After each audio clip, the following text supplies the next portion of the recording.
नमस्कार दोस्तों, सर्वांग मोटिवेशन चैनल में आपका स्वागत है। दोस्तों, एक व्यक्ति एक बार राजा के दरबार में नौकरी मांगने के लिए गया।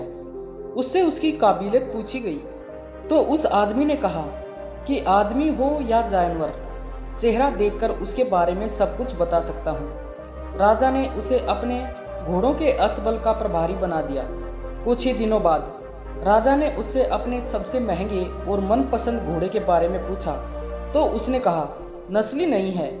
राजा को हैरानी हुई। उसने जंगल से घोड़े वाले को बुलाकर पूछा तो उसने बताया कि घोड़ा नस्ली तो है, पर उसके पैदा होते ही इसकी मां मर गई थी, इसलिए ये एक गाय का दूध पीकर बड़ा हुआ है।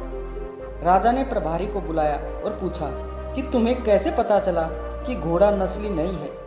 उसने जवाब दिया कि जब ये घास खाता है तो गाय की तरह सिर नीचा करके खाता है, जबकि नस्ली घोड़ा घास मुंह में लेकर सिर उठाकर शान से खाता है। राजा उसकी काबिलियत से इतना खुश हुआ कि उसने उसके घर अनाज, घी, मुर्गे और ढेर सारी बकरियां इनाम के रूप में दिए और उसे रानी के महल में तैनात कर दिया गया।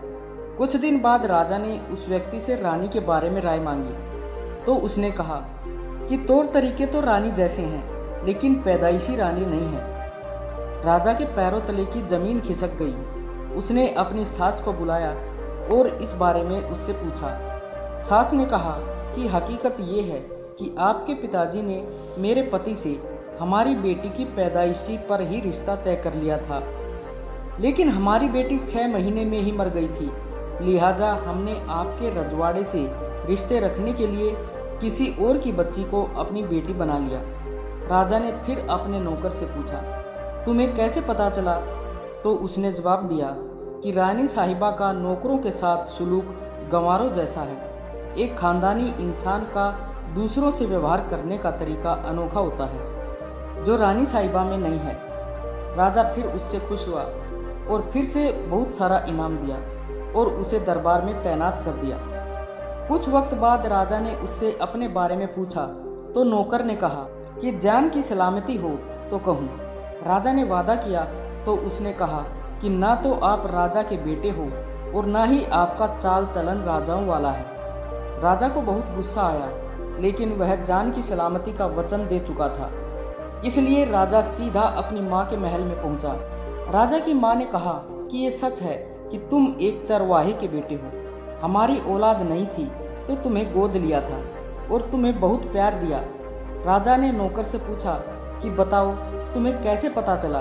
तो उसने कहा कि जब कोई राजा किसी को इनाम देता है तो हीरे, मोती और जवाहरात देता है, लेकिन आप भेड़ बकरियां, खाने पीने की चीज़ें देते हैं। ये रवैया किसी राजा का नहीं, किसी चरवाहे के बेटे का ही हो सकता है, क्योंकि उसके दिल में जानवरों के प्रति प्रेम भाव है और वह उन्हें ही कीमती समझ के भेंट करता है। ये सुनकर राजा हैरान हो गया। दोस्तों, इस कहानी से हमें सीख मिलती है कि जिस व्यक्ति का जैसा स्वभाव एवं चाल चलन होता है, उससे उसकी छवि का पता चलता है। यदि किसी व्यक्ति को अपनी छवि अच्छी बनानी है तो उसको अपने जीवन में बदलाव करने होंगे। दोस्तों, आशा है आपको कहानी अच्छी लगी होगी। कृपया अपने सुझाव कमेंट में अवश्य बताएं और कहानी अच्छी लगी हो तो वीडियो को लाइक व शेयर करें और चैनल को सब्सक्राइब करना ना भूलें। धन्यवाद।